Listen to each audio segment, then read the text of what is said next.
Dear अस्सलाम वालेकुम। आज का हमारा टॉपिक है relation between roots and coefficients of an equation, जिसको हम वीट रिलेशन या वीटास रिलेशन भी कहते हैं। ठीक है, तो जब भी कोई इक्वेशन हमारे पास होती है, सेकंड डिग्री हो, थर्ड डिग्री हो, फोर्थ डिग्री हो, तो उसके हमेशा रूट्स यानी वो वैल्यूज़ जो उसको सेटिस्फाई करती हैं या उसमें एक्स की जगह पुट करें तो आंसर ज़ीरो देती हैं, और कोफिशेंट ऑफ दैट इक्वेशन जो होते हैं उनमें एक रिलेशन पाई जाती है जिसको हम डिस्कस करेंगे।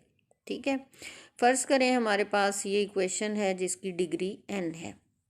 इसको हम जनरल फॉर्म में इस तरह लिखेंगे, a naught x raise to power n plus a one x raise to power n minus one plus a two x raise to power n minus two plus dot dot dot plus a n equal to zero. इसमें इस equation की degree n है क्योंकि variable की highest power n है, और a naught, a one, a two, a n ये जो हैं इसके कांस्टेंट हैं, ये कांस्टेंट नंबर्स हैं। और जो x के साथ हैं, a naught, a one, a two, इनको हम कोफिशेंट्स कहते हैं हर टर्म के। और जो लास्ट टर्म है जो कि ए एन है, इसको हम कांस्टेंट का नाम देते हैं। ठीक है, या कांस्टेंट टर्म का नाम देते हैं। अब हमारे पास चूँकि ये n डिग्री इक्वेशन है इसलिए इसके रूट्स भी n होंगे। जैसा कि पहले आपने देखा है कि जब हम क्वाड्रेटिक इक्वेशन के रूट फाइंड आउट करते हैं, कोई भी quadratic equation equal to zero है तो उसमें दो x वैल्यूज़ हमारे पास आती हैं, और अगर डिग्री थ्री इक्वेशन है तो उसमें तीन x वैल्यूज़ हमें मिलती हैं जो कि उसके रूट होते हैं। ठीक है, तो अब ये n डिग्री इक्वेशन है तो इसके n रूट्स होंगे। फ़र्ज़ करें alpha one, alpha two, alpha three and so on up to alpha n।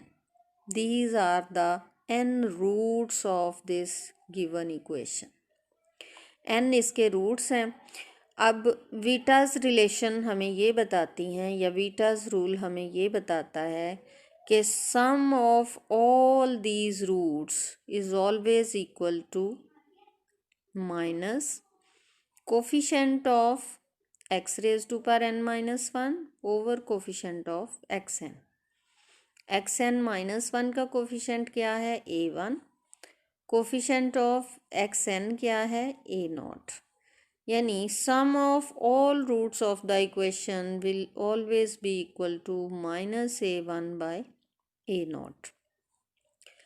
उसके बाद दूसरा आता है relation sum of product of roots taken two roots at a time, यानी summation alpha one alpha two will be equal to coefficient of x n minus two over coefficient of x N.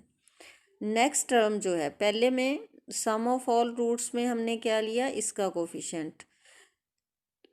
Some of the product of two sum of the product of roots taken two roots at a time में इसका coefficient use करेंगे और साथ plus sign होगा। ये होगा a two by a naught. X n minus two का coefficient देखें ए टू है, और coefficient of x n again a naught है। ठीक है, अब इसका मतलब क्या है? Sum of product of roots taken two roots at a time, summation alpha one alpha two. इसका मतलब है alpha one alpha two plus alpha two alpha three plus alpha three alpha four plus so on, और last आएगा हमारा plus alpha n minus one alpha n plus alpha n alpha one.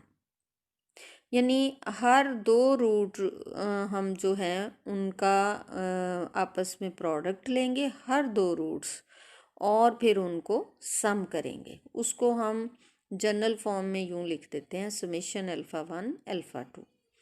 फिर तीसरा हमारे पास रूल है sum of product of roots taken three roots at a time. इसी तरह हम तीन रूट्स का प्रोडक्ट लेंगे, हर तीन रूट्स का, और उनका सम करें।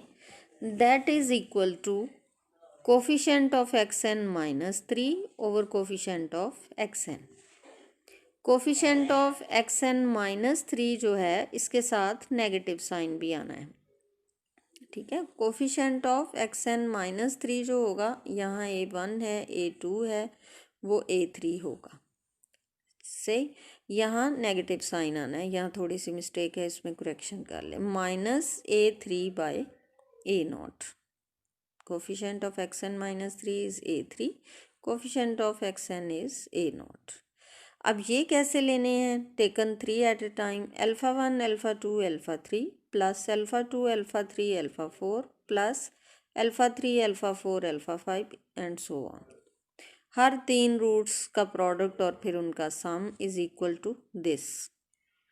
उसके बाद है product of all n roots, सारे रूट्स का product, that will be equal to -1n constant term over coefficient of xn। Constant term ये वाली an ओवर a0, मल्टीप्लाई किससे करना है? -1n। ये यहाँ भी हम लिख लेंगे -1n an ओवर a0। तो ये हमारी है वीटास रिलेशन या वीट रिलेशन कहते हैं, या इसको वीटास फार्मूला कहते हैं, to find sum of roots and product of roots. कोई इक्वेशन हमें दे दी गई है, उसके सम ऑफ रूट्स या product of roots find out करने हैं, तो हम इन रूल्स को यूज़ कर सकते हैं। अब देखें, अगर हमारी इक्वेशन सेकंड डिग्री है तो रूट्स 2 होंगे। सम फर्ज करें α1 α2, 2 रूट्स होंगे। सम होगा α1 प्लस α2। ठीक। अब इसमें ये जो दूसरा है ना, आगे cases, sum of product of roots taken 2 roots at a time, ये वाला केस नहीं होगा, क्योंकि इसके टोटली 2 हैं। तो α1 प्लस α2 आ जाएगा, और प्रोडक्ट ऑफ ऑल रूट्स में α1 α2 की वैल्यू आ जाएगी। अगर डिग्री 3 इक्वेशन है तो 3 रूट्स होंगे, α1 α2 α3। सम ऑफ रूट्स में आएगा α1 plus α2 plus α3 equal to -a3/a0। ये वाला जो है, सॉरी, -a1/a0।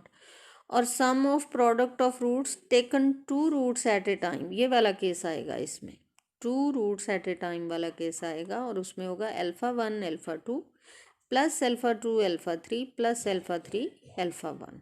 उसके लिए हम ये रूल यूज़ करेंगे a2/a0। लेकिन sum of product of roots taken 3 at a time इसमें नहीं होगा, क्योंकि इसमें 2 तक ही आएगा। ये टोटल 3 रूट्स हैं। आगे आ जाएगा product of 3 roots, α1 α2 α3 will be equal to -1^3, और फिर हमारे पास आ जाएगा constant term over coefficient of xn an/a0 -1^3, जिसकी वजह से नेगेटिव आ जाएगा। ठीक है, तो मुझे उम्मीद है कि ये सेकंड डिग्री इक्वेशन का जो मैंने आपको बताया और फिर थर्ड डिग्री का बताया